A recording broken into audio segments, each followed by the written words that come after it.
Hello everyone, আসসালামু আলাইকুম। তোমাদের সবাইকে আজকের এই ক্লাসে স্বাগতম। আজকে আমরা সাধারণ গণিতের চ্যাপ্টার 1 এর একদম যত ধরনের এমসিকিউ আছে সব ধরনের এমসিকিউ টাইপ ভিত্তিকভাবে আলোচনা করব এবং যেখানে যেখানে তোমার ক্যালকুলেটর হ্যাকস দরকার ওই এমসিকিউ গুলা ক্যালকুলেটরই সলভ করব। মোট কথা এই একটা লেকচারের মাধ্যমে আমরা চ্যাপ্টার 1 এর এমসিকিউ ফুল কমপ্লিট করব। ঠিক আছে, সো চলো শুরু করি তাহলে। আমরা প্রথমেই টাইপ 1 নিয়ে আলোচনা করব। টাইপ 1 হচ্ছে আমাদের মূলদ এবং অমূলদ সংখ্যা সম্পর্কিত। মানে এখানে বেশ কিছু এমসিকিউ আমাদের আসে এরকম যে নিচের কোনটা মূলদ সংখ্যা, নিচের কোনটা অমূলদ সংখ্যা, এরকম বেশ কিছু এমসিকিউ আমাদের পরীক্ষা আসে। তো আমরা মূলদ এবং অমূলদ সংখ্যা নিয়ে প্রথম আলোচনা করব। তাহলে আমরা একটু কাজ করি। আমরা শুরুতেই বাস্তব সংখ্যার যে প্রকারভেদটা, যে ব্রেকডাউনটা, এটা ডিটেইলসে দেখি একটু, যেন আমরা একবারে সামনেও আরো বাস্তব সংখ্যার কিছু প্রকারভেদ ম্যাথ আসবে, সেগুলো যেন একবারে সলভ করে ফেলতে পারি। ঠিক আছে, মানে আমরা একটু থিওরিটা আলোচনা করবো আর কি। তো খেয়াল করে দেখো, বাস্তব সংখ্যা যেটা, বাস্তব সংখ্যা, তো বাস্তব সংখ্যা বা রিয়েল নাম্বার, আমরা বাস্তব জগতে যেই সংখ্যাগুলো নিয়ে কাজ করি এদেরকে বাস্তব সংখ্যা বলা হয়। এই বাস্তব সংখ্যার হচ্ছে দুইটা পার্টে ভাগ করা যায়। বাস্তব সংখ্যাকে দুইটা পার্টে ভাগ করা যায়।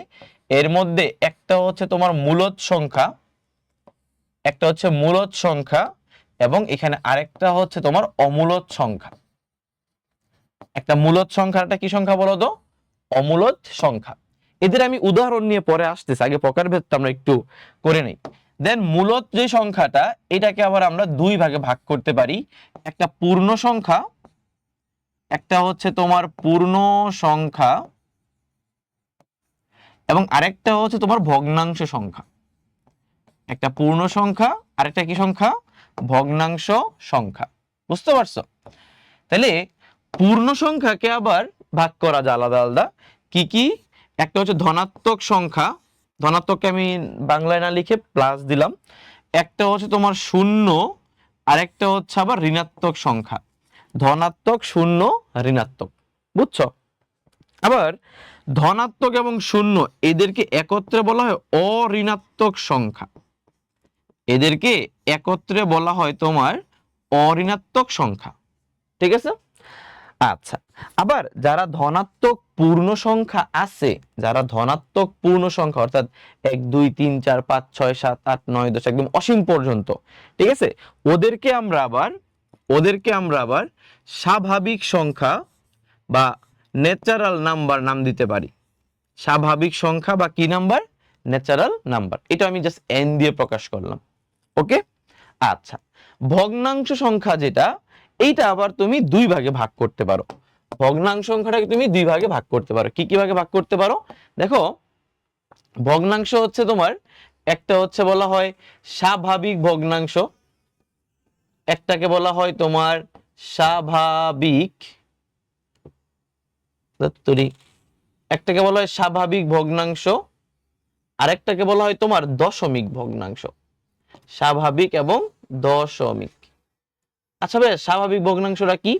স্বাভাবিক ভগ্নাংশ হচ্ছে ওই যে এই আমরা বলি না প্রকৃত ভগ্নাংশ, অপ্রকৃত ভগ্নাংশ, মিশ্র ভগ্নাংশ, এগুলো হচ্ছে স্বাভাবিক ভগ্নাংশের মধ্যে পড়ে।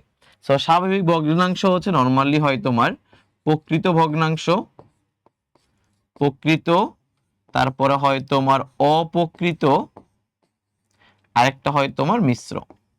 বুঝতে পারছো? আর দশমিক ভগ্নাংশ যেটা, এটা নরমালি হচ্ছে দশমিক ভগ্নাংশ দুই রকম হয়। একটা হচ্ছে তোমার এই সসীম দশমিক, সসীম,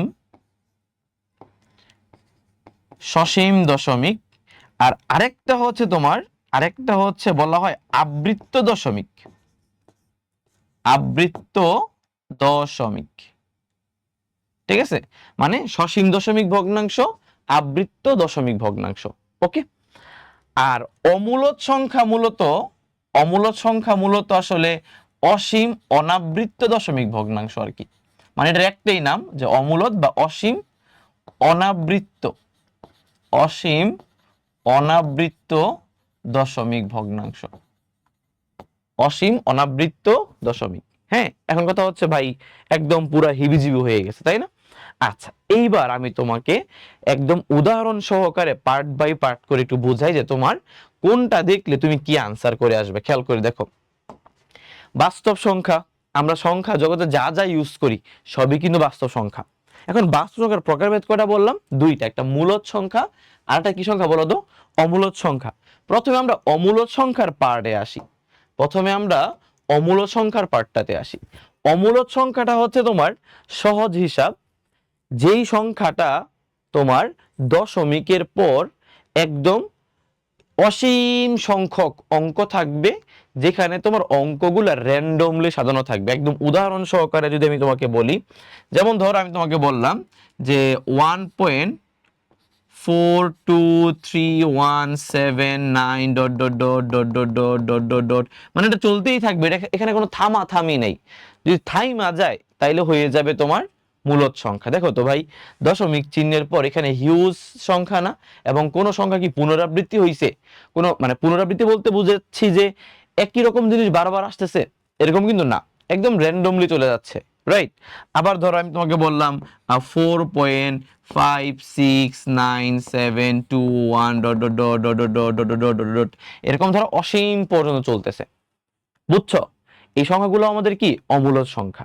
আবার তুমি চিন্তা করো, এই √2, রুটের ভিতরে 2, √2 কে তুমি ক্যালকুলেটর বসাও, রুটের ভিতরে তুমি √2 কে ক্যালকুলেটর বসাও, দেখো এটা দশমিক চিহ্নের পর অনেক সংখ্যা আসছে না?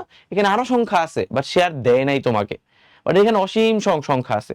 তুমি চিন্তা করো √3, এখানে অসীম সংখ্যক সংখ্যা আছে। তুমি চিন্তা করো √4, দেখো √4 এর মান কিন্তু 2, কারণ 4টা হচ্ছে একটা পূর্ণ বর্গ সংখ্যা, তাহলে আরেকটা তোমাকে টেকনিক শিখাই দেই। তোমার যতগুলো পূর্ণবর্গ সংখ্যা আছে, এদের রুট বাদে বাকি সংখ্যাগুলার রুট করলে সবসময় অমূলদ সংখ্যা আসবে। কিরকম? উদাহরণ দিয়ে বুঝাই দিই। ধরো √2, √3, √4 কিন্তু না, √4 কিন্তু একটা পূর্ণবর্গ সংখ্যা, তাহলে √5, √6, √7, √8, √9 কিন্তু একটা মানে 9 কিন্তু পূর্ণবর্গ সংখ্যা, রুট করলে 3 পাওয়া যায়, সো এটা বাদ। পর তোমার 10, √11, √12, এগুলা সব কি সংখ্যা বলো তো? সব হচ্ছে তোমার অমূলদ সংখ্যা। কারণ এগুলাকে তুমি ক্যালকুলেটর বসালে দেখবে দশমিক চিহ্নের পর একদম র্যান্ডমলি অনেক সংখ্যা আসে, বুঝতে পারছো? সো আমি তোমাদের একদম অমূলদ সংখ্যার যা যা দরকার সব কিছু এখানে একবারে কভার করে দিলাম। ওকে, আশা করি তোমরা এই জিনিসটা বুঝছো। এবার সবাই মূলদ সংখ্যার পার্টে। মূলদ সংখ্যার উদাহরণ এখানে দেওয়ার লাভ নাই, কারণ এখানে অনেকগুলা জিনিসপত্র আছে, আমরা এগুলা দেখলে মূলদ সংখ্যার কাজ হয়ে যাবে। যেমন দেখো, ধনাত্মক সংখ্যার কথা যদি বলি, ধনাত্মক সংখ্যা কিন্তু 1 2 3 4 dot dot dot dot dot অসীম পর্যন্ত বিস্তৃত হবে, তাই না? এরা সবাই ধনাত্মক সংখ্যা। এখানে শূন্য আছে, শূন্য তো না, আমাদের সমস্যা নাই। আবার ঋণাত্মক সংখ্যা কি হইতে পারে? -1, -2, -3 ডট ডট ডট ডট অসীম পর্যন্ত বিস্তৃত হইতে পারে, তাই না? তাহলে শূন্য, ধনাত্মক, ঋণাত্মক এরা সবাই মিলে পূর্ণ সংখ্যা।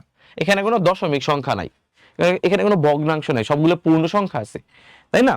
সো এই পূর্ণ সংখ্যার আবার এই যে 1 2 3 4 এদেরকে কিন্তু ন্যাচারাল নাম্বার বা স্বাভাবিক সংখ্যা বলা হয়, রাইট? সো এরা সবাই মূলদ সংখ্যার আন্ডারে, বুঝতে পারছো? আবার ভগ্নাংশ সংখ্যা, ভাই ভগ্নাংশ সংখ্যা মানে হচ্ছে এরকম একটা তোমার লব থাকবে, আর একটা কি থাকে বলো তো? একটা হর থাকবে, মানে মোট কথা ভগ্নাংশ সংখ্যাকে তুমি p/q আকারে প্রকাশ করতে পারবা, উপরে লব নিচে হর, ঠিক আছে? তাহলে ভগ্নাংশ সংখ্যার মধ্যে স্বাভাবিক ভগ্নাংশ আমরা সবাই জানি, এর মধ্যে প্রকৃত ভগ্নাংশ ধরো উপরে ছোট সংখ্যা নিচে বড় সংখ্যা হইলেই প্রকৃত হয়ে যাবে, আবার অপকৃত হবে নিচে বড় সংখ্যা উপরে ছোট সংখ্যা হইলে অপকৃত হয়ে যাবে। আবার অপকৃত ভগ্নাংশকেই কিন্তু আমরা মিশ্র ভগ্নাংশ বানাইতে পারি, এগুলো আমরা ছোটবেলায় শিখে আসছি, তাই না? যেমন ধর আমি তোমাকে বললাম 2 সমস্ত 4/5, 2 সমস্ত 4/5, এটা এটা এটা কি বলা হয় বলো তো? মিশ্র ভগ্নাংশ, রাইট? আচ্ছা, এটা নিয়ে আমি খুব একটা আলোচনা করতেছি না, কারণ এগুলো আমরা জানি, আমাদের মেইনলি জানতে হবে এই জিনিসগুলা, ঠিক আছে? যেমন দশমিক ভগ্নাংশটা কি? যেমন ধরো আমি তোমাকে যদি বলি এই কি বলি, ধরো 1.23, দেখো এটা একটা দশমিক সংখ্যা না, এটারে কিন্তু ভগ্নাংশ আকারে কনভার্ট করা যায়। ওই যে দশমিকের জন্য একটা এক, পরে দুইটা দুই ঘরের জন্য দুইটা শূন্য এরকম দেওয়া হয় না, সো এরকম নরমালি হচ্ছে এদেরকে বলা হয় সসীম দশমিক, মানে দশমিক চিহ্নের পর অঙ্ক আছে কিন্তু সসীম সংখ্যক, কম সংখ্যক আছে, বেশি নাই, এটার মতো অসীম সংখ্যক না। বুঝতে পারছো? সো এই যে এরকম আছে, যেমন ধরো 2.467 হইতে পারে, সমস্যা নাই, সসীম সংখ্যক আছে, তাই না? আর ইম্পর্টেন্টটা হচ্ছে তোমার আবৃত্ত দশমিক। ভাইয়া এই আবৃত্ত দশমিক জিনিসটা তোমাকে একটু ভালো করে বুঝতে হবে, নইলে তুমি ম্যাথগুলা দেখবা যে গোলায় ফেলছো। তাহলে আবৃত্ত দশমিক যে ভগ্নাংশটা, আবৃত্ত দশমিক ভগ্নাংশ যেটা, আবৃত্ত দশমিক ভগ্নাংশ, তো আবৃত্ত দশমিক ভগ্নাংশ মানে হচ্ছে জানো কি? আবৃত্ত দশমিক ভগ্নাংশ মানে হচ্ছে, যেমন ধরো আমি তোমাকে বললাম 2.3333 dot dot dot dot dot dot dot এটা অসীম পর্যন্ত চলতেছে। দেখো দশমিক চিহ্নের পর অসীম সংখ্যক অঙ্ক আছে, এটা দেখলে তোমার হঠাৎ করে মনে হবে আরে ভাই এটা তো অমূলদ সংখ্যা, তাই না? বাট না, তুমি দেখো দশমিক চিহ্নের পর একই সংখ্যা পুনরাবৃত্তি হয়েছে, অনেকবার লেখা হয়েছে, তাই না? তার মানে এই সংখ্যাটাকে আমি এইভাবে লিখতে পারি 2.3, যেহেতু অনেকবার রিপিট হয়েছে, তাহলে 3 মাথার উপর একটা পৌনঃপুনিক বলা হয়, এটাকে একটা ফোঁটা দিলাম পৌনঃপুনিক, তার মানে এটাকে বলা হয় আবৃত্ত দশমিক ভগ্নাংশ, মানে আমরা সংখ্যাটাকে আবৃত্ত করে ছোট করে ফেলছি। বুঝতে পারছো? মানে এই জিনিসটাকে এটা লেখা যায়। আবার ধরো যদি এরকম হয় যে ধরো 2.343434 এরকম ডট ডট চলতে থাকবে, তার মানে বুঝাচ্ছে যে এর পরেও 34343434 এরকম আছে। সো এটাকে প্রকাশ করার জন্য এইভাবে লেখা হয় যে 34, যে মানে যে দুটো রিপিট হয়েছে এই দুটো লেখার পর এই দুইটা মাথার উপর পৌনঃপুনিক দেওয়া হয়। বুঝতে পারছো? এটাকে বলে আবৃত্ত করা, এটাকে বলে আবৃত দশমিক ভগ্নাংশ। ওকে, আবার এরকম হইতে পারে, ধরো আমি তোমাকে বললাম 2.167 দেখো অসীম সংখ্যক অঙ্ক আছে, বা দেখো তিনটা করে সংখ্যা বারবার রিপিট হচ্ছে, তিনটা করে সংখ্যা বারবার কি হচ্ছে? রিপিট হচ্ছে, তখন লেখা যায় এরকম ভাবে, দেখো 2.167 তো লিখবা, এবার তিনটার মাথার উপর পৌনঃপুনিক না দিয়ে যদি প্রথমটা এবং শেষটার উপর পৌনঃপুনিক দাও, তাইলেই বুঝায় এটা প্রথমটা শেষটার মাঝখানে যারা আছে সবাই সহ পৌনঃপুনিক, সবাই রিপিট হয়েছে। বুঝতে পারছো? ক্লিয়ার? আচ্ছা, দেখো তো ভাই এইখানে একটা জিনিস খেয়াল করো, এখানে দশমিক চিহ্নের পরে যেই সংখ্যাগুলো আছে সবাই কি আবৃত্ত হয়ে গেছে না? মানে সবার মাথার উপরে কি পৌনঃপুনিক আছে না? তুমি বলবা যে এটার মাথার উপর পৌনঃপুনিক নেই, এটার মাথার উপরও কিন্তু আছে, জাস্ট এটা সিস্টেম হচ্ছে প্রথমটার আর লাস্টের উপর পৌনঃপুনিক দিতে হবে। তো ভাইয়া এই যে পৌনঃপুনিক গুলো দিলা না, এই যে এখানে দশমিক চিহ্নের পর যেহেতু শুধুমাত্র পৌনঃপুনিক সংখ্যা, কোনো অন্য কোনো সংখ্যা নাই, তাহলে এদেরকে আমরা যেন কি বলি? এদেরকে আমরা বলি বিশুদ্ধ পৌনঃপুনিক। এইগুলোও কিন্তু এমসিকিউতে আমাদের আসতে পারে, বুঝছো? বিশুদ্ধ পৌনঃপুনিক। ওকে, বিশুদ্ধ মানে কি? কারণ দশমিক চিহ্নের পর পৌনঃপুনিক ছাড়া কোনো সংখ্যা নাই। আবার যদি এমন হইতো, যদি এমন হইতো যে ধরো 3.1444444 dot dot dot dot dot এরকম হইতো, তাহলে আমরা কি লিখতে পারতাম? আমরা 3.1 লিখতাম, কারণ 1 তো একবার লেখা আছে, 1 তো আর বারবার লেখা নাই, কিন্তু 4টা বারবার লেখা আছে যেহেতু, সো 4 এর মাথার উপর একটা পৌনঃপুনিক। দেখো এবার দশমিক চিহ্নের পর পৌনঃপুনিক ছাড়াও সংখ্যা আছে, পৌনঃপুনিক সহ সংখ্যা আছে, রাইট? সো এটাকে বলা হয় যেন কি? এটাকে বলা হয় অবিশুদ্ধ পৌনঃপুনিক, মানে এখানে পৌনঃপুনিক সহ সংখ্যাও আছে, পৌনঃপুনিক ছাড়া সংখ্যাও আছে, সেটাকে বলা হয় অবিশুদ্ধ পৌনঃপুনিক। সো আশা করি তোমরা আবৃত্ত দশমিক ভগ্নাংশের যে কনসেপ্টটা বুঝছো, এগুলো দিয়ে আমরা অনেক ম্যাথ টেস্ট সলভ করব। বুঝতে পারছো? তাছাড়া আরেকটা জিনিস তোমাদের দেখাই দিই, এগুলো আমাদের ম্যাথে অনেক সময় পরীক্ষায় আসে, যেমন ধরো কিরকম, ধরো সদৃশ আবৃত্ত, ধরো কি বললাম? সদৃশ আবৃত্ত, আরেকটা হচ্ছে বিসদৃশ আবৃত্ত। সদৃশ আবৃত্ত, আরেকটা হচ্ছে তোমার বিসদৃশ আবৃত্ত। এটা মানে কি? এটা মানে হচ্ছে, আমি দুটো উদাহরণ দিয়ে বুঝাই তোমাকে জিনিসটা, ঠিক আছে ভাইয়া? বিসদৃশ আবৃত্ত মানে কি? ধরো তোমরা দুইজন বন্ধু আছো, এখন তোমাদের দুইজন বন্ধুর ধরো হাতের লেখা হচ্ছে মোটামুটি হুবহু মিলে যায়, ঠিক আছে? তাহলে এটাকে বলা হয় কি? সদৃশ। আর ধরো তোমাদের দুইজন হাতের লেখা একদম আকাশ পাতাল ডিফারেন্স, মানে কোনো মিলই নাই, দেখলে বুঝে যায় এটা তোমার লেখা, এটা তোমার লেখা, এটাকে বলে বিসদৃশ, ঠিক আছে? তাহলে বিসদৃশ মানে হচ্ছে, ধরো আমি তোমাকে দুটো সংখ্যা দিলাম, ধরো 2 তোমাকে আমি দিলাম 3 4, আর ধরো 3 1 4 দিলাম, হ্যাঁ? ধরো এখানে তোমাকে আমি দিলাম 4 আর 1 এর উপর পৌনঃপুনিক দিলাম, ঠিক আছে? আর একটা সংখ্যা দিলাম, ধরো 42.479, ধরো 3 দিলাম, ঠিক আছে? আর এখানে আমি তিনটা সংখ্যার উপর পৌনঃপুনিক দিলাম। ওকে, এখন তোমাকে প্রশ্ন করলাম যে বলো তো এই দুটা কি, এই দুটো সংখ্যা কি বিসদৃশ নাকি সদৃশ? এটা তাহলে তুমি বুঝবা কেমনে? এটা বোঝার জন্য তোমাকে দশমিক চিহ্নের আগে যে সংখ্যাগুলো আছে না, এগুলোর কথা চিন্তা করার দরকার নেই। এখানে 2 আছে না 42 আছে নাকি 44 আছে নাকি 45 আছে, দশমিক চিহ্নের আগের সংখ্যাগুলোর কথা চিন্তা করার দরকারই নেই। তুমি দশমিক চিহ্নের পরে দেখবা যে ওর অনাবৃত্ত অঙ্ক, এটা কিন্তু আবৃত্ত না, এটা কিন্তু অনাবৃত্ত অঙ্ক, আর এটা হচ্ছে আবৃত্ত অঙ্ক, তাই না?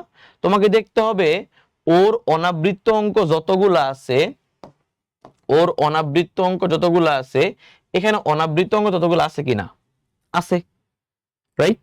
আবার দেখতে হবে ওর আবৃত্ত অঙ্ক যতগুলো আছে, এখানেও আবৃত্ত অঙ্ক ততগুলো আছে কিনা, আছে কি নাকি বেশি আছে? বেশি আছে। বেশি থাকলে কিন্তু হবে না, অনাবৃত্ত অঙ্ক আর আবৃত্ত অঙ্ক সংখ্যা মিলতে হবে, সমান সংখ্যক থাকতে হবে। তাহলে দেখো এখানে একটা অনাবৃত্ত, এখানে একটা অনাবৃত্ত মিলছিল, কিন্তু এখানে দুইটা আবৃত্ত, এখানে তিনটা আবৃত্ত মিলে নাই, তাহলে এটা তোমার কি বিসদৃশ। বুঝতে পারছো? আবার এখানে খেয়াল করে দেখো, ধরো আমি তোমাকে বললাম 4.9671, ধরো এখানে পৌনঃপুনিক আছে। আবার ধরো 12.1725, এখানে পৌনঃপুনিক আছে। একটু খেয়াল করে দেখো, দশমিক চিহ্নের পর ওর অনাবৃত্ত অঙ্ক একটা, আবৃত্ত অঙ্ক তিনটা, ওর অনাবৃত্ত অঙ্ক একটা, আবৃত্ত অঙ্ক কয়টা? তিনটা। তাহলে এরা সদৃশ আবৃত্ত বলা হয়, সদৃশ আবৃত্ত। বুঝতে পারছো? ক্লিয়ার? সো মোটামুটি হচ্ছে আমরা বাস্তব সংখ্যার প্রকারভেদগুলো দেখে ফেলছি, এবার আমাদের ম্যাথগুলো করতে আরো ইজি হবে। বুঝছো? চলো তাহলে আমরা শুরু করি। সো এখানে আমাদের প্রথমে বলছে এত কোন ধরনের সংখ্যা। দেখো এই ধরনের ম্যাথগুলো যখন তুমি করতে যাবা, তুমি কি করবা? ক্যালকুলেটরে সরাসরি আগে মান বসাই দিবা, ঝামেলা করার দরকার নেই। ক্যালকুলেটর সরাসরি মান বসাই দিলে তুমি পাওয়া যাবে আসলে কি সংখ্যা, কি স্বাভাবিক সংখ্যা, মূলদ সংখ্যা, অমূলদ নাকি মৌলিক। ভাই এটা কিন্তু মৌলিক সংখ্যা না। মৌলিক সংখ্যা কাকে বলে বলো তো? মৌলিক সংখ্যা হচ্ছে যেই সকল সংখ্যাকে এক এবং ওই সংখ্যা বাদে অন্য কোনো সংখ্যা দ্বারা ভাগ করা যায় না। আমি তোমাদের একটু মৌলিক সংখ্যা সম্পর্কে একটু বলে দিই, তোমরা যদি অনেকে জানো মৌলিক সংখ্যা আসলে কোনগুলা। যেমন দেখো এক, এক কিন্তু মৌলিক সংখ্যা না, জানো তো সবাই, তাই না? দুই, দেখো দুইকে কিন্তু দুই বাদে এবং এক বাদে অন্য কোনো সংখ্যা দিয়ে ভাগ করা যায় না, তাহলে দুই একটা মৌলিক সংখ্যা। এরকম তো মৌলিক সংখ্যা কি হইতে পারে? 3 হইতে পারে, 5 হইতে পারে, 7 হইতে পারে, 11 হইতে পারে, 13 হইতে পারে, 17 হইতে পারে, 19 হইতে পারে, 23 হইতে পারে, তারপরে তোমার 29 হইতে পারে, 31 হইতে পারে। এগুলা সব কি সংখ্যা বলো তো? মৌলিক সংখ্যা, যাদেরকে এক এবং ওই সংখ্যা বাদে অন্য কোনো সংখ্যা দ্বারা ভাগ করা যায় না, রাইট? সো আমাদের মৌলিক সংখ্যাগুলো সম্পর্কে আইডিয়া থাকতে হবে আর কি। এখন তোমারে বলছে এটা কি সংখ্যা? এটা তো জীবনে স্বাভাবিক সংখ্যা না, তাই না? এটা হয় মূলদ নইলে কি অমূলদ, এটা মৌলিক সংখ্যা হবে না, ঠিক আছে? সো মূলদ বা কি সংখ্যা? অমূলদ সংখ্যা। তাহলে তুমি কি করবা? এটা ক্যালকুলেটরে বসাই দিবা। সো যে কোনো ক্যালকুলেটর, আমি এখানে 991 ES নিছি, তোমার কাছে 100 MS ও থাকতে পারে, তোমার কাছে CW থাকতে পারে, EX ও থাকতে পারে, কোনো সমস্যা নেই, ওইগুলো নিয়ে কোনো সমস্যা নেই। যে কোনো ক্যালকুলেটরে এগুলা তোমার সিম্পল ক্যালকুলেশন জাস্ট, ঠিক আছে? তাহলে এখানে কি আছে বলো তো? √12 ডিভাইডেড বাই 75 আছে, তাই না? তুমি ক্যালকুলেটর বসাও, দেখো 2/5 আসছে। 2/5 যদি দশমিককে নিয়ে যাই 0.4, 0.4 মানে কি সসীম দশমিক না? তাহলে এটা কি মূলদ সংখ্যা নাকি অমূলদ সংখ্যা? এটা কিন্তু একটা মূলদ সংখ্যা। তাহলে আমরা এখানে আনসার করব কোনটা বলো তো? এখানে আনসার করব মূলদ সংখ্যা। বুঝতে পারছো? ক্লিয়ার? এবার তোমাকে একটা মজার জিনিস দেখাই, এখানেও একটা বেসিক আর কি এটা। সো দেখো উপরে কিন্তু ছিল √12, নিচে ছিল হচ্ছে √75। দেখো আমি যদি শুধুমাত্র √12 এর কথা বলতাম, √12 কিন্তু একটা অমূলদ সংখ্যা, আবার √75ও কিন্তু একটা অমূলদ সংখ্যা। তার মানে তারা ইন্ডিভিজুয়াল অমূলদ সংখ্যা, বাট ভাগ করার পরে তারা মূলদ সংখ্যা হয়ে গেছে। সো জিনিসটা বোঝার চেষ্টা করো, ঠিক আছে? যদি এরকম দুইটা অমূলদ সংখ্যা, দুইটা কি সংখ্যা? অমূলদ সংখ্যা। ধরো এখানে √ একটা a আছে, আর একটা হচ্ছে √ কি আছে, b আছে। এরা ধরো দুইজনই কি সংখ্যা? অমূলদ সংখ্যা। তাহলে এদের a আর b এরা কি সংখ্যা? মনে করো যে এরা দুইজনই ইন্ডিভিজুয়াল অমূলদ সংখ্যা। বুঝতে পারছো? তাহলে এদের এই দুইটা অমূলদ সংখ্যার তুমি যে যোগ করো, যোগ করলেও তারা অমূলদ হবে, বিয়োগ করলেও তারা অমূলদ হবে, এইটা 100% শিওর।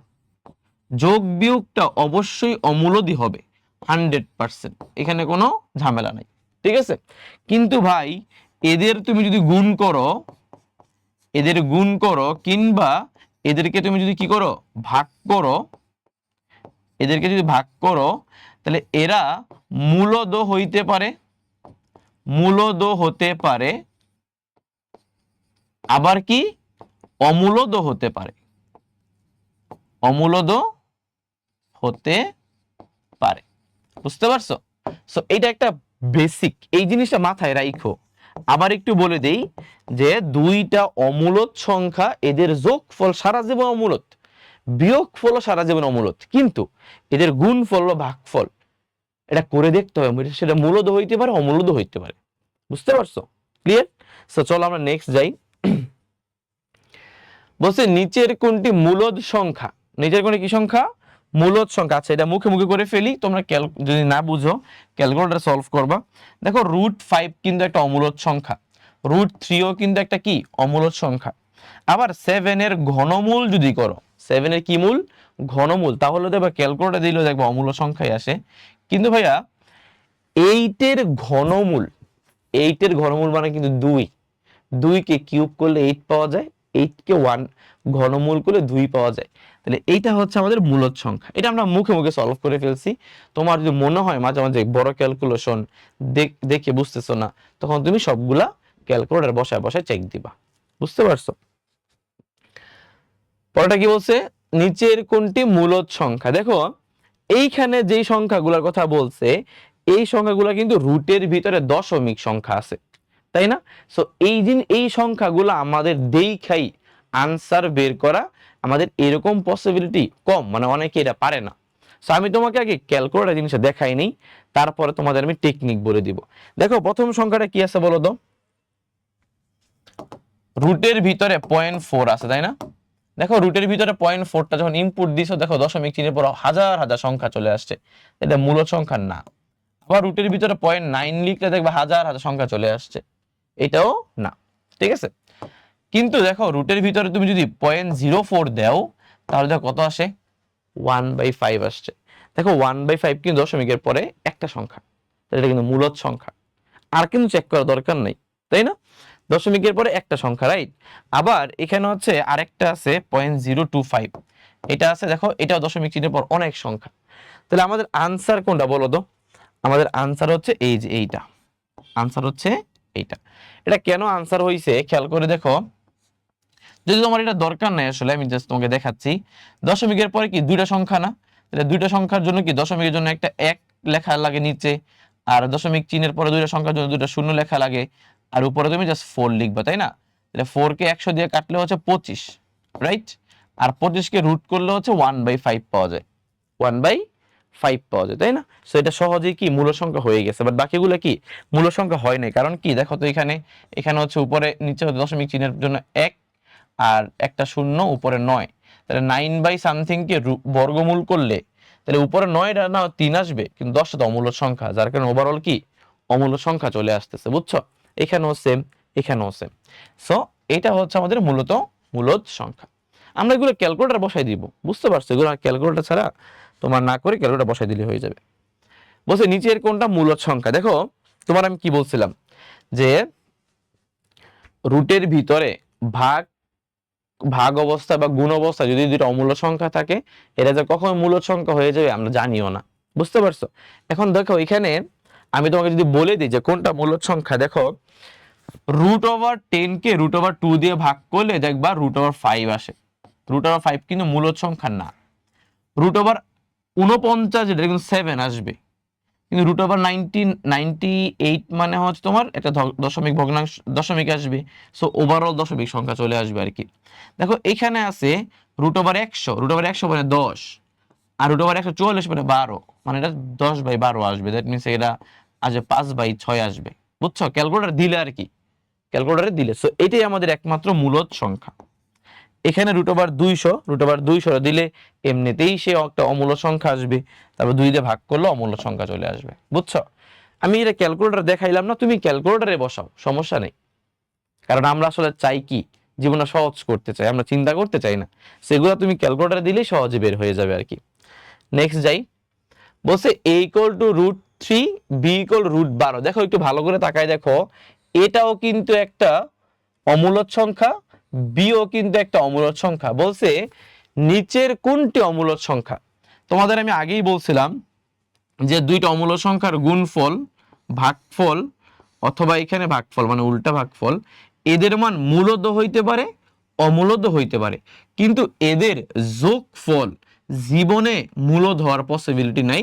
তার মানে এটা অবশ্যই এটা আনসার হবে, এটাই অমূলদ সংখ্যা হবে, বুঝতে পারছো? এখন পোলাপাইন কি করতে পারে? সর্বোচ্চ পোলাপাইন যদি এই বেসিকটা না জানে, ওদের একটু এখানে সময় নষ্ট হবে। কি হবে? ওরা বসে বসে √3 আর √12 যোগ করবে, গুণ করবে, ভাগ করবে, বসে বসে একটা সময় নষ্ট, বুঝছো? আর তোমার যদি এই টেকনিকটা মাথায় থাকে যে ভাইয়া বলছে দুইটা অমূল্য সংখ্যার যোগফল বা বিয়োগফল সারা জীবন অমূলদ, বাকি গুণফল ভাগফল মূলদ হইতে পারে, অমূলদ হইতে পারে, তা তুমি দেখলে বুঝে যাবে না কোনটা আনসার, বুঝতে পারছো? ঠিক আছে, এইভাবে চিন্তা করতে হবে আর কি। বলছে নিচের কোনটা অমূলদ সংখ্যা?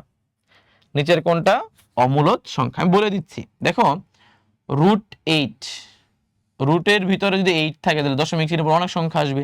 √9 মানে 3, এটা তো অলরেডি একটা মূলদ সংখ্যা। 27 কে 48 দিয়ে ভাগ করলে দেখবা রুটের ভিতরে থাকলে একটা মূলদ সংখ্যা চলে আসে। সো এটা একটা অমূলদ সংখ্যা, এটাই আনসার। ওকে,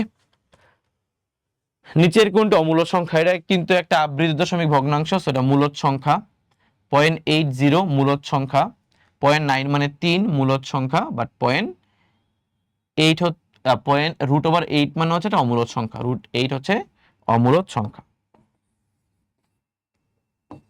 এটা আনসার। বুঝতে পারছো? তুমি সবগুলো দেখে চেক দিবা, আগে বুঝো কিনা দেখবা। বলছে নিচের কোনটা অমূলদ সংখ্যা? দেখো এটা কিন্তু বুঝার উপায় নাই। সো এখানে তোমার কি করতে হবে? সবগুলো ক্যালকুলেটর বসায় বসায় চেক দিতে হবে, তাই না? আচ্ছা, তাহলে আমি তোমাদের একটু বলে দিই। ধরো ক্যালকুলেটর ধরো তোমার কাছে নাই, তাও একটু বলে দিই। ধরো এই লাস্ট থেকে আসো, বলতো রুটের ভিতরে 5 আর 125 না? 5 আর কত? 125। দেখো 5 কে যদি তুমি 125 এটা দিয়ে ভাগ দেও, তাহলে কিন্তু রুটের ভিতরে হচ্ছে 1/25 পাওয়া যাবে। 5×25 125, তার মানে এখানে পাওয়া যাবে তোমার, এই ভুল বলতেছি, 5×25 125 অমূল্য সংখ্যা বলছো না?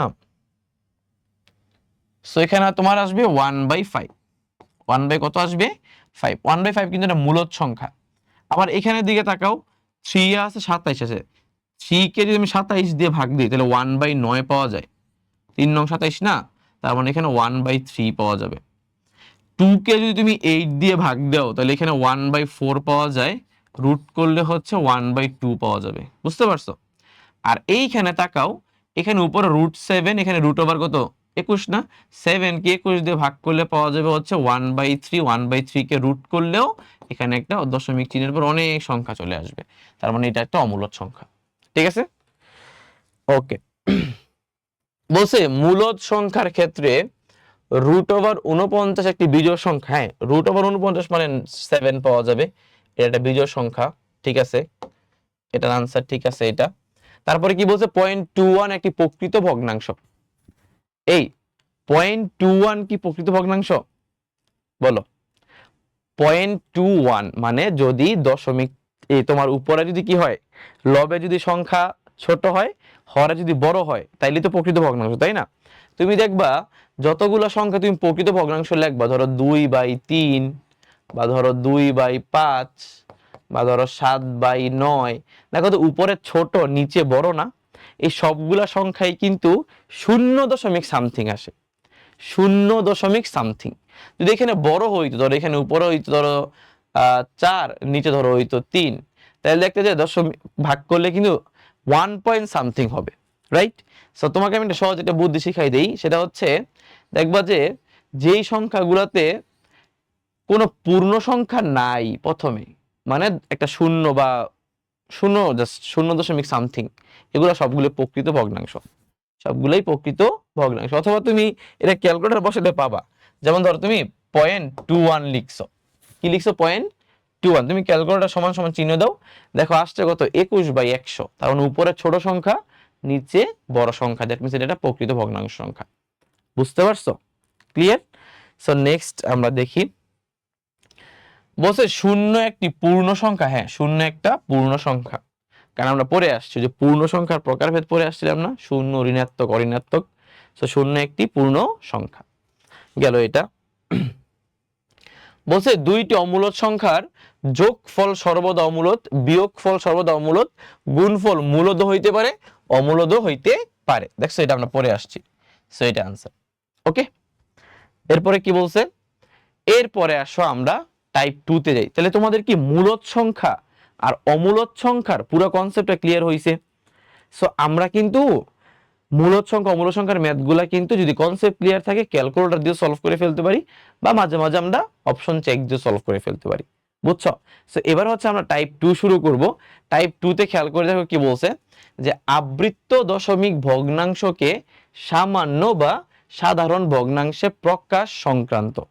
মানে তোমার কাছে একটা আবৃত্ত দশমিক ভগ্নাংশ আছে, এটাকে তুমি সাধারণ বা স্বাভাবিক ভগ্নাংশে প্রকাশ করবে। কিরকম খেয়াল করে দেখো,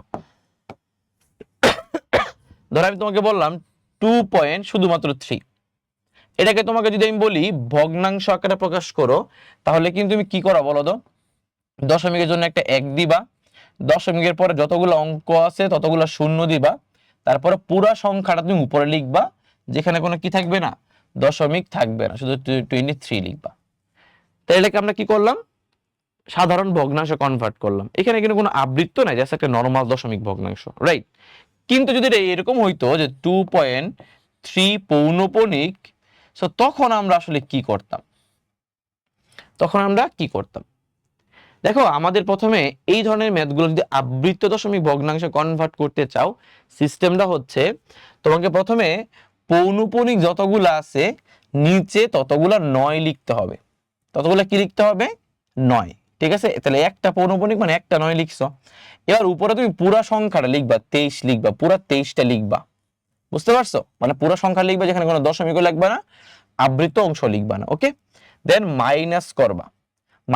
হচ্ছে আবৃত্ত বাদে যে সংখ্যাগুলো আছে না, অঙ্কগুলো আছে না, এই অঙ্কগুলো এখানে লিখবা। বুঝছো? তাহলে মানে এখানে তোমার আলটিমেটলি আসবে 21 ডিভাইডেড বাই হচ্ছে 9। এটা হচ্ছে আমাদের আনসার। বুঝতে পারছো? তুমি একটু ক্যালকুলেটরে এখানে বসাই দেখো, 21 ভাগ 9 দাও, দেখো 2.33333333 অনেক সংখ্যা আসছে। বুঝতে পারছো? তাহলে আমরা আরো কয়েকটা ম্যাথ করি এখানে। যেমন তোমাকে আমি যদি বলি 4.51 পৌনপণিক, তাহলে তুমি কি করবা জানো, প্রথমে পৌনপণিক আছে দুইটা সংখ্যার উপর, তাহলে নিচে দিবা 2টা 9, তারপর পুরা সংখ্যার উপরে লিখবা, পুরা সংখ্যাটা উপরে লিখবা, দেন বিয়োগ করবা। কাকে বিয়োগ করবা? পৌনপণিক ছাড়া যে সংখ্যাগুলো আছে, পৌনপণিক ছাড়া অঙ্কগুলো আছে যে শুধুমাত্র 4। সো বিয়োগ করলে আনসার চলে আসবে। বুঝতে পারছো? তার মানে এখানে আসবে তোমার 447 ডিভাইডেড বাই হচ্ছে 99। আবার ধরো তোমাকে আমি বললাম এখানে 5.716, ধরো আমি তোমাকে এবার 1 আর 6 এর উপর পৌনপণিক দিছি, এটা কিন্তু অবিশুদ্ধ পৌনপণিক, তাই না?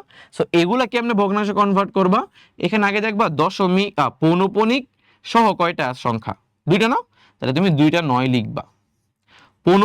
দেখো তো দশমিকের পরে পৌনপণিক ছাড়া আছে কয়টা, পৌনপণিক ছাড়া আছে একটা, শুধুমাত্র 7, রাইট? সো 7 এর জন্য দিবে একটা শূন্য, তার মানে কি আমরা কি শিখতেছি, পৌনঃপুনিক যতগুলাতে আছে ততগুলা 9 দিতে হবে, যদি পৌনঃপুনিক ছাড়াও দশমিক চিহ্নের পরে কোনো অঙ্ক থাকে ততগুলো 0 দিতে হবে। বুঝতে পারছো?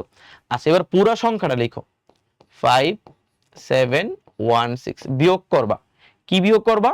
পৌনঃপুনিক ছাড়া যারা আছে তাদেরকে জাস্ট বিয়োগ করবা। তাহলে পৌনঃপুনিক ছাড়া আছে 57, 57, জাস্ট 57 এখানে বিয়োগ করে দিবা, যা আসবে বিয়োগ করলে তাই। বুঝতে পারছো? ক্লিয়ার? আবার খেয়াল করো, এখানে ধরো তোমাকে আমি বললাম 7.16249, ধরো 2 এবং 9 এর মাথার উপর পৌনঃপুনিক। তাহলে এখানে এটা যদি আমি ভাঙাই, তাহলে পৌনঃপুনিক ছাড় সহ হচ্ছে অঙ্ক 3টা। দেখো এইটার মাথার উপর এটার মাথার উপর পৌনঃপুনিক না, তাহলে মাঝখানেটার উপরে কিন্তু পৌনঃপুনিক। তাহলে মোট অঙ্ক হচ্ছে এখানে 3টা, সো 3টা 9। দেখো পৌনঃপুনিক ছাড়া দশমিক চিহ্নের পর অঙ্ক আছে 2টা, একটা 1 একটা 6, তাহলে দুটো শূন্য বসাও। এবার উপরে ফুল সংখ্যাটা বসাও, ফুল সংখ্যাটা উপরে বসাও, মাইনাস করো পৌনঃপুনিক ছাড়া অঙ্ক মানে 716, তাইলে আমাদের সাধারণ ভগ্নাংশে প্রকাশ হয়ে যাবে। বুঝতে পারছো? ক্লিয়ার হইছো? এখন কথা হচ্ছে ভাই আমরা কি পরীক্ষার খাতায় এমসিকিউ থেকে এমনি সলভ করব? না, পরীক্ষা খাতায় তোমার এমনি সলভ করার প্রয়োজন নাই, তোমাদের টেকনিক শিখাই। ঠিক আছে? ধরো 2.3 পৌনঃপুনিক না, এটাকে ধরো তোমাকে বলছে সাধারণ ভগ্নাংশ প্রকাশ করো।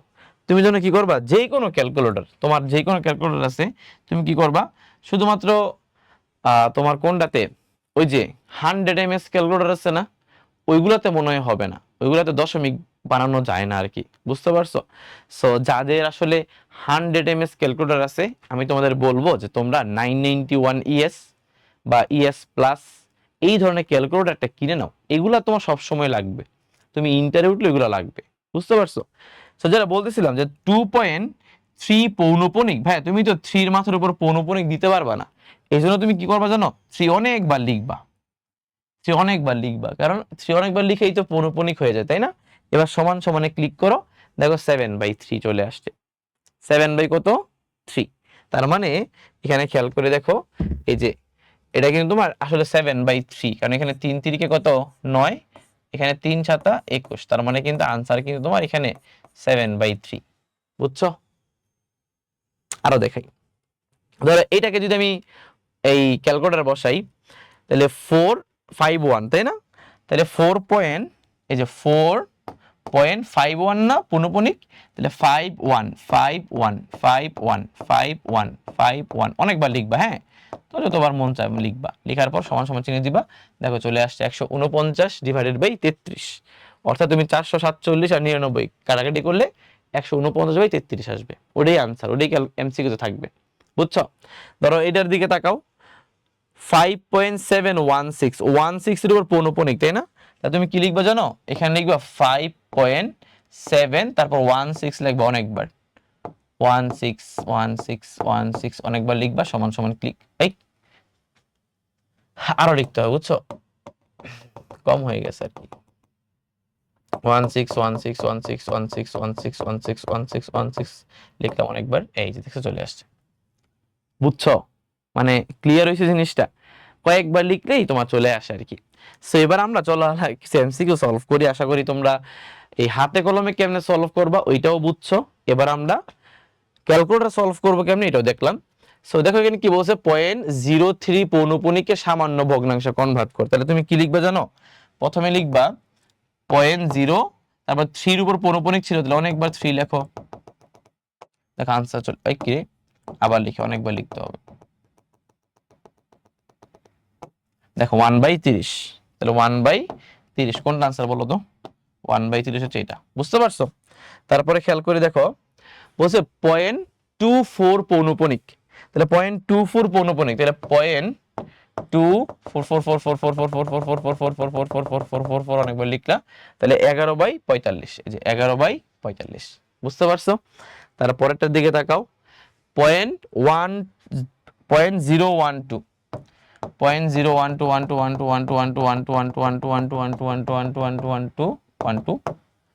2/165, 2 এই ভুল লিখছি নাকি, জিরো লিখি নেই প্রথমে নাকি, 0.12 2/165,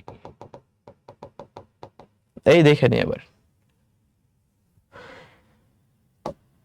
2/165 এখানে কি নাই 2/165? দাঁড়া ধরে ক্যালকুলেটর হাতে করি দেখি তো আমি ভুল ভুল আছে মনে কোথাও।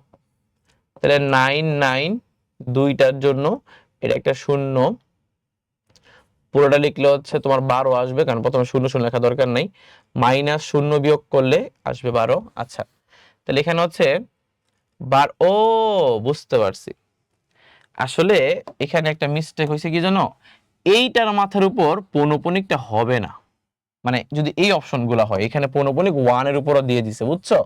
এইবার করো দেখি 0.1 মানে 0.01 তারপর 21 একবার লিখো,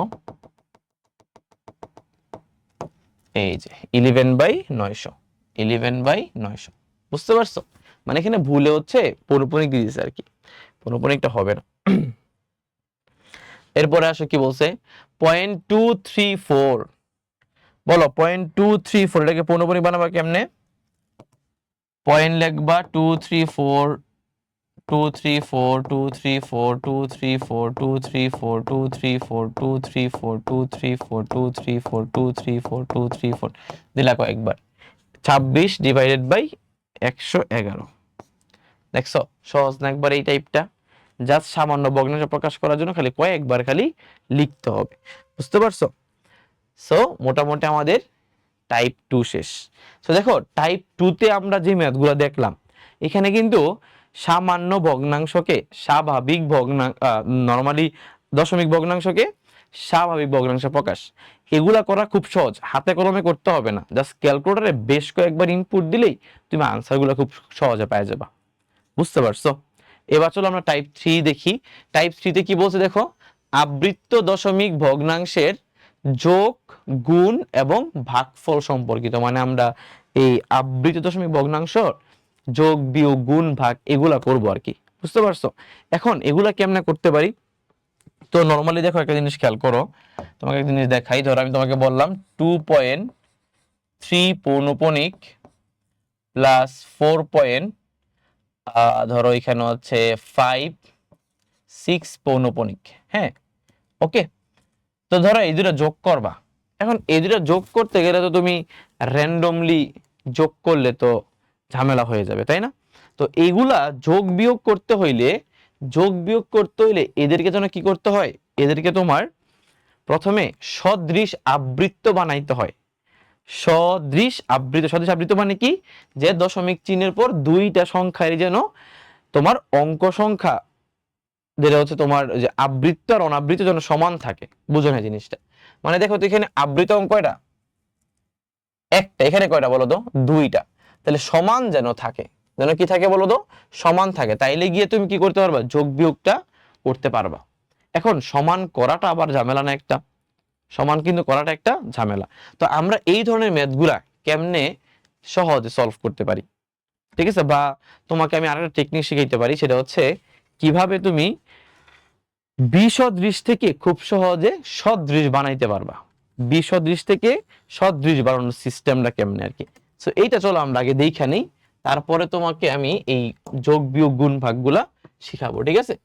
সো খেয়াল করে দেখো যে আমরা যদি একটা বিসদৃশ, ধরো বিসদৃশ,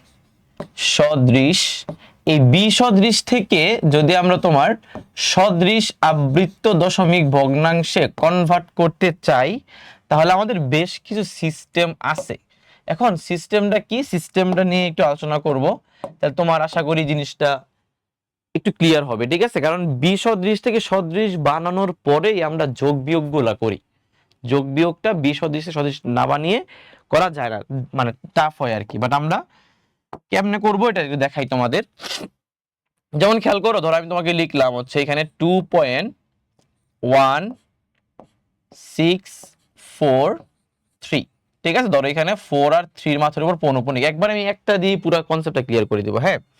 ধরো এখানে আছে তোমার 5.1 না অন্য সংখ্যা দিই, ধরো 7.417, ঠিক আছে? ধরো এখানে তোমার পৌনঃপুনিক আছে ধরো এই দুইটার উপর, ওকে? আচ্ছা আচ্ছা, আরেকটা সংখ্যা বাড়াই দিতে পারি, এখানে ধরো এখানে আরেকটা সংখ্যা আমি বাড়াই দিলাম। ধরো এখানে তোমার আমি 5 দিয়ে দিলাম একটা, তোমাকে বুঝাইতে পারি আর কি জিনিসটা, ঠিক আছে? আচ্ছা, তোমরা একটু এখানে ভালো করে খেয়াল করে দেখবা, প্রথমে প্রথমে দেখবা যে এই দুইটা সংখ্যার মধ্যে দশমিক চিহ্নের পরে অনাবৃত্ত অঙ্ক কয়টা কয়টা করে আছে। দেখো এখানে অনাবৃত্ত অঙ্ক আছে 3টা, আর এখানে অনাবৃত্ত অঙ্ক আছে কয়টা বলো তো? 2টা। বুঝতে পারছো? তাহলে কোনটা বেশি বলো তো? 3টা না? তাহলে আমরা এখানে যেইটার মধ্যে সবচেয়ে বেশি সংখ্যা হবে বা বেশি অঙ্ক হবে ওইটা আমরা নিব, ওইটাকে কাউন্ট করব। ওকে, তাহলে এখানে তোমার অনাবৃত্ত অঙ্ক, আমরা অনাবৃত্ত অঙ্ক টোটাল নিব হচ্ছে 3টা, কারণ এখানে সবচেয়ে বেশি হচ্ছে 3টা। ঠিক আছে, এইবার এইবার তুমি খেয়াল করে দেখো, এখানে আবৃত্ত অঙ্ক এখানে 2টা, এখানে কয়টা? 3টা না? ভাইয়া বলো তো আবৃত্ত অঙ্কগুলার 2 আর 3 না? বলো তো 2 আর 3 এর লসাগু কত? বলো, 2 এবং 3 এর লসাগু কত? 2 এবং 3 এর লসাগু হচ্ছে 6, রাইট? তাহলে আমরা যে সদৃশ বানাবো সেখানে আমরা আবৃত্ত অঙ্ক নিব হচ্ছে, আবৃত্ত অঙ্ক নিব এই আবৃত্ত অঙ্কগুলোর লসাগু। তাহলে লসাগু হচ্ছে কত বলো তো? 6। তাহলে আমরা যে এদেরকে এখন সদৃশ বানাবো, সদৃশ বানাইতে হইলে অনাবৃত্ত অঙ্ক লিখতে হবে 3টা আর আবৃত্ত অঙ্ক লিখতে হবে 6টা। মোট কয়টা হয়েছে বলো তো? 9টা। তাহলে আমরা এদেরকে এখন সদৃশ বানাবো। তাহলে সদৃশ বানানোর সিস্টেমটা হচ্ছে এরকম, দেখো এটাকে যদি সদৃশ বানাইতে চাও লিখবা 2, প্রথমে 2টা কোনো সমস্যা নাই, তারপরে 165, এটা তো তোমার কি আছে বলো তো? অনাবৃত্তে, এরা তো রিপিট হবে না, 4 3 রিপিট হবে।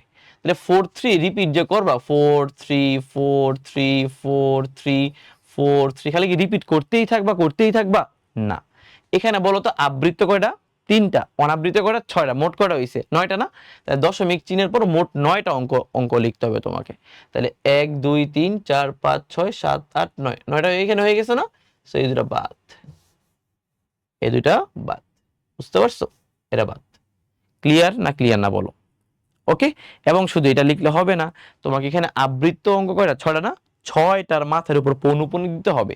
দ্যাট মিন্স প্রথমে 1 2 3টা বাদ দিয়ে বাকি 6টার মাথার উপর পৌনঃপুনিক দেওয়া মানে হচ্ছে প্রথমটা আর লাস্টের উপর পৌনঃপুনিক দিলেই হয়ে যাবে। বুঝতে পারছো? সেম টু সেম যদি আমি এটার কথা বলি, তাহলে এখানে কি আছে বলো তো? 5 আছে, পরে 7 2 আছে, এটা তো আর রিপিট হবে না, কিন্তু 4 1 7 রিপিট হবে। 4 1 7 4 1 7 4 1 4 1 7 রিপিট হয়ে থাকবে। দেখো তো কয়বার লিখছো? দশমিকের পর 1 2 3 4 5 6 7 8 9, এই যে এই পর্যন্ত হবে, বেশি লিখে ফেলছো 1 আর 7, সো 1 আর 7 বাদ। বুঝতে পারছো? এবার পৌনঃপুনিক কটার উপর দিবা? 3টা বাদে বাকি 6টার উপর। এই যে এখানে একটা পৌনঃপুনিক, এখানে একটা পৌনঃপুনিক, দেখছো? এবার দেখো তো এরা কিন্তু সদৃশ হয়ে গেছে। সদৃশ কেমনে? দেখো এখানে অনাবৃত্ত অঙ্ক যা, এখানে অনাবৃত্ত অঙ্ক তা, এখানে আবৃত্ত অঙ্ক যা, এখানে আবৃত্ত অঙ্ক কি বলো তো? তাই, তাই না? তো তখন আমাদের যোগ করতে কি হয় বলো তো? সুবিধা হয়, তখন আমরা যোগ করব। এখন প্রশ্ন হচ্ছে যে ভাইয়া তাহলে আমাদের তো যোগ করতে তো অনেক ঝামেলা হয়ে যাবে, অনেক বড় হয়ে যাবে ম্যাথ, তাই না? সো টেকনিক তো অবশ্যই আছে। সো তোমাকে আমি প্রথমে কিভাবে বিসদৃশ থেকে সদৃশ বানাইতে হয় এই টেকনিকটা শিখাইলাম। এবার জাস্ট তুমি এদেরকে কি করে দিও বলো তো? এদেরকে তুমি যোগ করে দিবে, এবং এদেরকে যোগ করার জন্য দেখা যায় কি করতে হয়, যে এই পাশে তোমার আলাদা করে এদেরকে আরো 1 2 বার লিখা লাগে, রাইট? সো এখানে বিশাল ঝামেলা। এই বিশাল ঝামেলার সমাধান যদি তুমি খুব সহজে সলভ করতে চাও, এটার একমাত্র সমাধান হচ্ছে তোমার ক্যালকুলেটরে। ক্যালকুলেটরের সাথে তুমি খুব সহজে কি করতে পারবা? সমাধান করতে পারবা। সো যেটা বলতেছিলাম যে এই এগুলো আমাদের করার কোনো প্রয়োজন নাই, আমরা যোগ করতে গেলে সরাসরি ক্যালকুলেটর দিয়ে করে ফেলতে পারবো। তো চলো আমরা দেখি আসলে। দেখো এখানে কি বলছে? 0.1 পৌনঃপুনিক 0.01 পৌনঃপুনিক। দেখো তুমি কি করবা, তুমি যখন ক্যালকুলেটর সলভ করবা 0.1 1 তুমি অনেকবার লিখবা, প্লাস দিবা 0.01 1 অনেকবার দিবা, বুঝছো? এবার যোগ করে দাও। 11 বাই কত আসছে? 90 না? এই যে এখানে তোমার কি আছে বলো? এই যে 11 বাই 90, এটাই আনসার। বুঝছো কি করছি? তোমার পৌনঃপুনিক যেটা আছে অনেকবার লিখছি, জাস্ট যোগ করে দিছি, আনসার চলে আসছে। বুঝতে পারছো? ক্লিয়ার? সো নেক্সটটা যাই। দেখো কি বলছে, 0.27 প্লাস 0.5 পৌনপুনিক, তাই না? তাহলে 0.27, তাহলে এখানে 0.27, তাহলে 7টা যেহেতু পৌনপুনিক, সো 7টা আমরা অনেকবার লিখি। তারপরে প্লাস হচ্ছে 0.5, 5টা পৌনপুনিক, সো 5টা আমরা অনেকবার লিখি, এরপরে যোগ করে দিই। দেখো এখানে কত আসছে, 5/6। তাহলে আমাদের আনসার কোনটা বলো তো? আনসার 5/6। 5/6 কত আসে? 5/6 দশমিক করলে কত আসে? 0.833333 অনেকবার আসে, তাই না? তার মানে এখানে 0.83 পৌনপুনিক আর কি। তাহলে এখানে হচ্ছে 0.83 পৌনপুনিক, এই যা আছে 0.83 পৌনপুনিক। বুঝতে পারছো? ক্লিয়ার? সো আমরা মোটামুটি বুঝলাম যে যোগগুলা কেমনে সলভ করতে হয়। সো ক্যালকুলেটর দিয়ে আমরা এগুলো সলভ করে ফেলতে পারি। সেম টু সেম যদি গুণের ক্ষেত্রে বলি, ভাগের ক্ষেত্রে বলি, এগুলো তুমি সরাসরি ক্যালকুলেটর দিয়ে সলভ করে ফেলতে পারবা। চলো আমরা দেখি। তো গুণ এখানে কি বলছে? 0.2 পৌনপুনিক এবং 0.16 পৌনপুনিক। তাহলে আমরা এটা কিভাবে ইউজ করব? দেখো এইভাবে ইউজ করব আমরা। 0.2 পৌনপুনিক না, ইনটু হচ্ছে 0.16 পৌনপুনিক ছিল, সো 6 এর মাথার উপর অনেকবার আমরা অনেকগুলো 6 লিখব। এখানে হচ্ছে 1/27 আসছে গুণ করার পর। 1/27, 1/27 দশমিকে নিলে কত হয়? 0.037037037, তার মানে 0.037 রিপিট হয়েছে। তাহলে কি লিখ কই রে? 0.037037037, তাই না? তাহলে এখানে কি আছে সেটা পয়েন্ট, এই এটা ভুল আছে নাকি? 0.037, ও তাহলে ভুল আছে। এই যে এইটা আছে না, এটা এখানে না হয় এখানে হবে 0.037, এটাই আনসার হবে। বুঝতে পারছো? এটা একটু ভুল আছে, ঠিক আছে, এটা আনসার।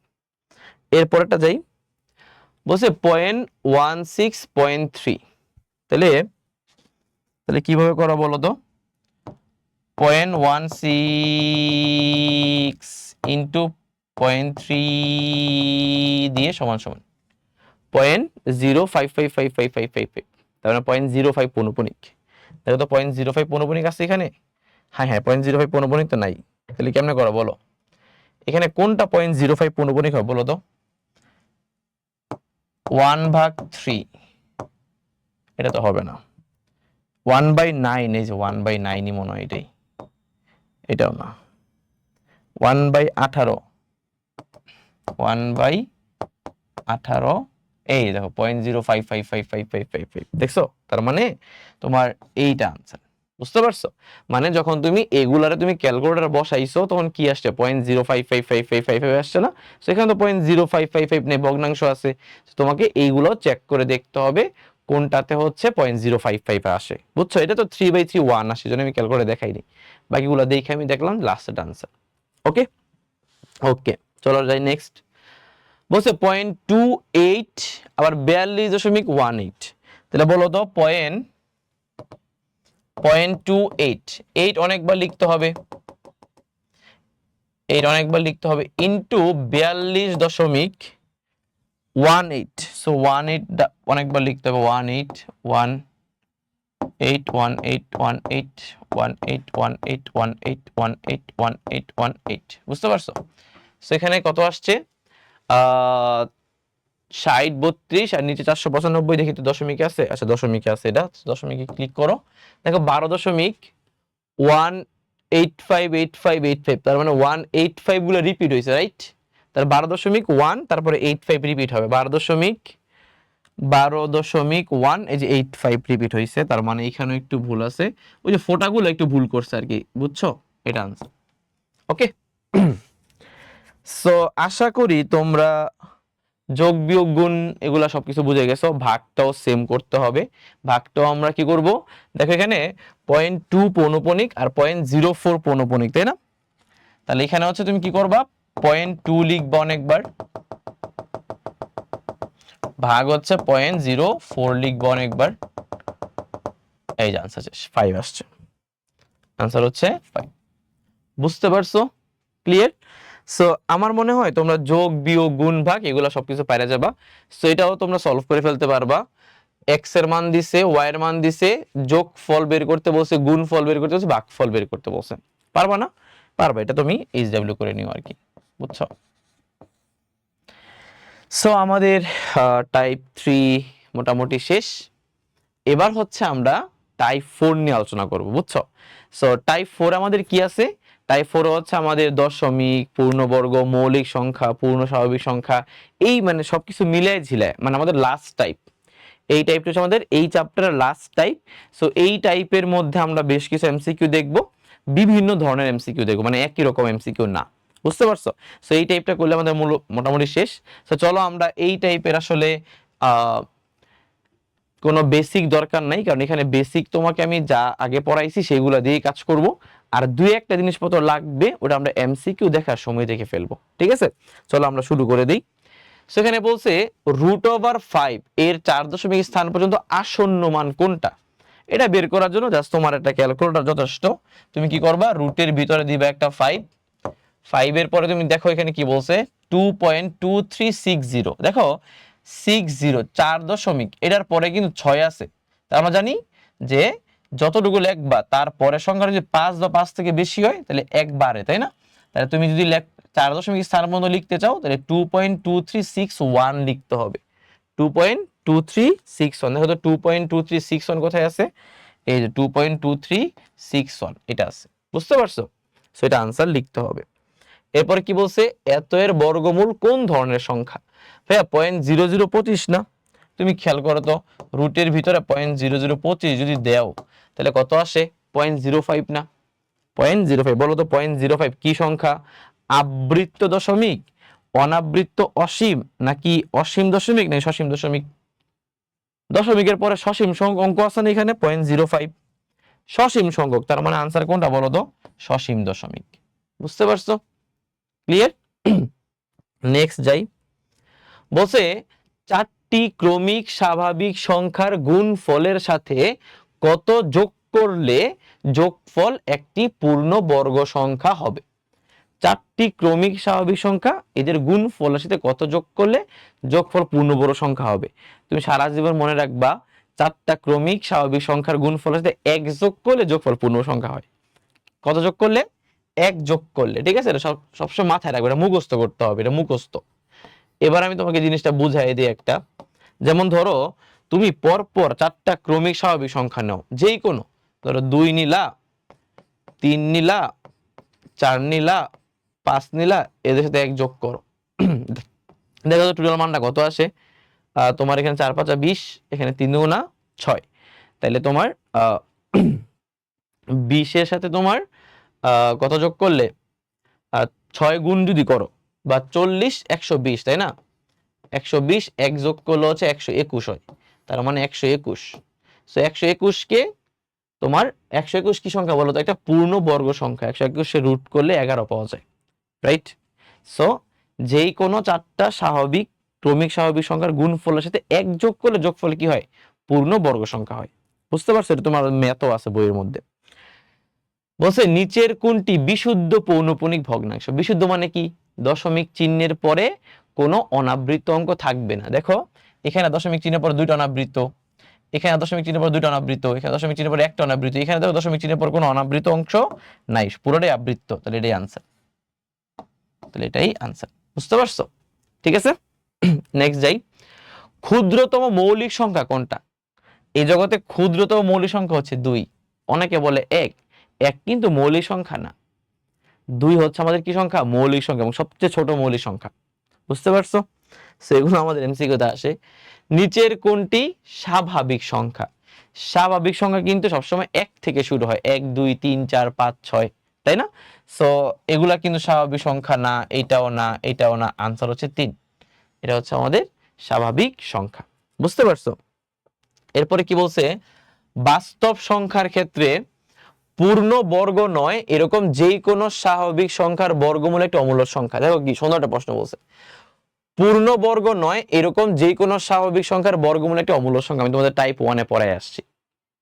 পূর্ণ বর্গ নয় এরূপ যেই কোনো স্বাভাবিক সংখ্যা, যেমন √2, √3, √4 না, 5, √6, √7, √8, √9 না, √10, এগুলো সব কি অমূল্য সংখ্যা, রাইট? সো এটাই তোমাকে বলছে। তারপরে কি বলছে, শূন্য সহ সকল ধনাত্মক সংখ্যাকে অঋণাত্মক সংখ্যা বলে, এটাও পড়ায় আসছে আমরা। এটা আমরা প্রকারভেদে পড়ে আসছি। শূন্য একটি কি সংখ্যা? স্বাভাবিক সংখ্যা। শূন্য কিন্তু স্বাভাবিক সংখ্যা না, শূন্যের পর এক থেকে স্বাভাবিক সংখ্যা শুরু হয়। সো আনসার হবে 1 আর 2, আনসার হবে 1 আর 2। বুঝতে পারছো? তারপরে কি বলছে, এ বি সি যদি তারা বাস্তব সংখ্যা হয়, এ যদি বি থেকে বড় হয় এবং বি যদি শূন্য থেকে এ হয়, সি যদি ছোট হয়, তাহলে কোনটা সঠিক? আচ্ছা, এটা তোমাদের একটু বুঝাই দিই। এই টপিকটা নিয়ে বলছিলাম যে একটু আলোচনা করব আমরা এমসিকিউ করার আগে। খেয়াল করে দেখো, ধরো তোমাকে আমি যদি বলি যে 2 আছে এখানে আর এখানে আছে 5, বলো তো ভাইয়া 2 বড় নাকি 5 বড়?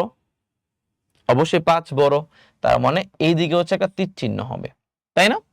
ওকে, এইবার আমি যদি 2 এবং 5 এর সাথে আরো একটা ধনাত্মক সংখ্যা গুণ করি, কি করি? গুণ করি, তাহলে বলো তো, ধরো 2 এর সাথে আমি 3 গুণ করলাম, 5 এর সাথেও আমি 3 গুণ করলাম, বুঝছো জিনিসটা? হ্যাঁ, 2 আর 3 গুণ করলে হয়ে যায় 6, তাই না? 3 5 কত হয়ে যায় বলো তো? 15। তার মানে কিন্তু তোমার এই চিহ্নটা আগে 5-এর দিকে মুখ করেছিল, এখনো 5-এর দিকে মুখ করে আছে। কারণ কি? কারণ উভয় পাশে আমি একই সংখ্যা, একই ধনাত্মক সংখ্যা দিয়ে গুণ করছি। ধনাত্মক সংখ্যা দিয়ে কি করছি বলো তো? গুণ করছি, তাই না? এইবার আসো আরেকটা সিরিয়ালে দেখাই। এবার আমি 2 এর সাথে -3 গুণ করব, 5 এর সাথেও -3 গুণ করব। 2 এর সাথে -3 গুণ করলে হয় -6, আর 5 এর সাথে -3 গুণ করলে হবে -15। এবার বলো তো ভাইয়া, কোনটা বড়? -6 বড় নাকি -15 বড়? -6 বড়। তার মানে এবার চিহ্ন কিন্তু চেঞ্জ হয়ে গেছে। চিহ্ন কি হয়ে গেছে বলো তো? চেঞ্জ হয়ে গেছে। দেখছো? বুঝতে পারছো? তার মানে তুমি একটা জিনিস মনে রাখবা, যদি এরকম অসমতার দুই পাশে দুইটা বক্স থাকে, যে বক্সে কিছু সংখ্যা আছে, যদি ওই সংখ্যাগুলোর সাথে কোনো একটা নেগেটিভ সংখ্যা গুণ হয়, তাহলে অসমতার চিহ্ন চেঞ্জ হয়ে যাবে। অসমতার চিহ্ন কি হয়ে যাবে? চেঞ্জ হয়ে যাবে, ঠিক আছে? আর যদি ধনাত্মক সংখ্যা গুণ হয়, তাইলে সমস্যা নেই, তাহলে কোনো সমস্যা নেই। বুঝতে পারছো? ক্লিয়ার? তাহলে অসমতার চিহ্ন চেঞ্জ হয় দুই কারণে, মনে রাখবা। একটা হচ্ছে কি বললাম? নেগেটিভ সংখ্যার কারণে, যে মাইনাস দিয়ে গুণ টুন করলে, যোগ বিয়োগ না কিন্তু, গুণ করলে জাস্ট চিহ্ন চেঞ্জ হয়, ঠিক আছে? বা ভাগ করলে চিহ্ন চেঞ্জ হয়। আর আরেকটা হচ্ছে তোমার ইনভার্স করলে চিহ্ন চেঞ্জ হয়। ইনভার্স মানে, ধরো তোমাকে যদি বলি 2 বড় না 5 বড়, বলো তো কোনটা বড়? 5 বড়। আমি যেটাকে ইনভার্স করি মানে 1/2 করি, এটাকে ইনভার্স করি মানে 1/5 করি, তাহলে কিন্তু 1/5 কিন্তু 1/2 থেকে ছোট, তাহলে চিহ্ন চেঞ্জ হয়ে যাবে। সো অসমতার চিহ্ন দুই কারণে চেঞ্জ হয়, লিখে রাখো। অসমতার চিহ্ন দুই কারণে চেঞ্জ হয়। অসমতার চিহ্ন দুই কারণে কি হয়? চেঞ্জ হয়, ঠিক আছে? একটা হচ্ছে ঋণাত্মক সংখ্যা গুণ বা ভাগ করলে, আরেকটা হচ্ছে ইনভার্স করলে। ওকে, এবার দেখো কি বলছে, যে এখানে এ হচ্ছে বড়, বি হচ্ছে ছোট। দেখো এখানে সিটা বলছে ঋণাত্মক সংখ্যা। সি কি সংখ্যা বলো তো? ঋণাত্মক সংখ্যা। তাহলে এই সি যদি দুই পাশে তুমি গুণ করো, এখানে সি গুণ করলাম, এখানেও সি গুণ করলাম, বুঝছো? তাহলে ঋণাত্মক সংখ্যা যে চিহ্ন চেঞ্জ হয়ে যাবে, তাহলে এটা হচ্ছে আনসার হবে। তাহলে এসি লেস দেন বিসি, এটা হবে আনসার। বুঝতে পারছো? ক্লিয়ার? সো নেক্সট যাই। বলছে এবিসি বাস্তব হইলে, বলছে এ যদি বি থেকে কি হয় বলো তো? ছোট হয়, তাহলে নিচের কোনটা সঠিক? আচ্ছা খেয়াল করে দেখি, এখানে সি কি সংখ্যা বলো তো? ধনাত্মক সংখ্যা না? সি যদি ধনাত্মক সংখ্যা হয়, তাহলে উভয় পাশে যদি আমি সি দিয়ে গুণ করি, তাহলে চিহ্ন একই হবে, বাট এখানে চিহ্ন চেঞ্জ করে দিছে, দ্যাট মিনস এটা আনসার হবে না। দেখেন সি যদি ঋণাত্মক হয়, সি ঋণাত্মক বলছে, তাই না? সি ঋণাত্মক বললে এটা চিহ্ন কি হয়ে যাবে? এদিকে চেঞ্জ হয়ে যাবে, বুঝতে পারছো? তাহলে চিহ্ন কিন্তু সি যদি ঋণাত্মক হয়, চিহ্ন চেঞ্জ হয়ে যাবে, সি যদি ঋণাত্মক হয়। দেখো এটা মিলে গেছে, এটাই আনসার। বাকিগুলো দেখা দরকার নেই, বাকিগুলো আমরা দেখতেই যাব না, ঠিক আছে? এটাই আনসার। ওকে, বুঝতে পারছো? এখন 3 নাম্বারটা তুমি যেটা দেখতে পারো, দেখো সি দিয়ে ভাগ করছে না, বাট ঋণাত্মক সংখ্যা দিয়ে ভাগ করছে, তাই না? ঋণাত্মক সংখ্যা দিয়ে ভাগ করলে চিহ্ন চেঞ্জ হয়ে যাওয়ার কথা ছিল না? আবার এখানে ধনাত্মক সংখ্যা দিয়ে ভাগ করছে, চিহ্ন আগেরটাই থাকার কথা ছিল, মানে উল্টাই দিচ্ছে আর কি, বুঝছো? দরকার নেই, আমাদের বি নাম্বারটা আনসার। তাহলে এটা তোমরা পারবা। এ যদি বি থেকে কি হয়, ছোট হয়, তাহলে সি দিয়ে গুণ করলে চিহ্ন আগেরটাই আছে, ধনাত্মক হইলে ঠিক আছে, চিহ্ন চেঞ্জ হইছে ঋণাত্মক হইলে ঠিক আছে। যোগ বিয়োগ করলে, যোগ বিয়োগ তুমি যাই করো না কেন জীবন চিহ্ন চেঞ্জ হবে না, এটাও ঠিক আছে। এটা 3 নাম্বার, 3টা আনসার। এটাই সবচেয়ে ইম্পর্টেন্ট ম্যাথ, মানে এগুলোই সবচেয়ে বেশি আসে, বুঝতে পারছো? সো মোটামুটি হচ্ছে আমরা 35টার মতো এমসিকিউ এই চ্যাপ্টারে দেখছি। সো তুমি খেয়াল করলে দেখবা যে এই চ্যাপ্টারের আমি টাইপ ভিত্তিকভাবে সলভ করাইছি না, আমি তোমাকে যতগুলা ম্যাথ সলভ করাইছি তার ম্যাক্সিমাম ম্যাথ কিন্তু ক্যালকুলেটরের সাহায্যে সলভ করা যায়। সো এই চ্যাপ্টার থেকে যদি আমি তোমাকে বলি যে 17টা চ্যাপ্টার আছে, সো এই চ্যাপ্টার থেকে কিন্তু 2টা বা 3টে এমসিকিউ আসার সম্ভাবনা আছে, কারণ তোমার জ্যামিতির এমন কিছু চ্যাপ্টার যেখান থেকে এমসিকিউ মানে না আসলেও না আসতে পারে। সো তোমার যদি তুমি 2 থেকে 3টে এমসিকিউ খুব ভালো করে পরীক্ষা আনসার করতে চাও, তাহলে এই ক্লাসটা দেখলেই তোমার মোটামুটি হয়ে যাবে, বুঝতে পারছো? ঠিক আছে, সো আমাদের মোটামুটি চ্যাপ্টার 1 শেষ। সো সবাই ভালো থাকো, আল্লাহ হাফেজ।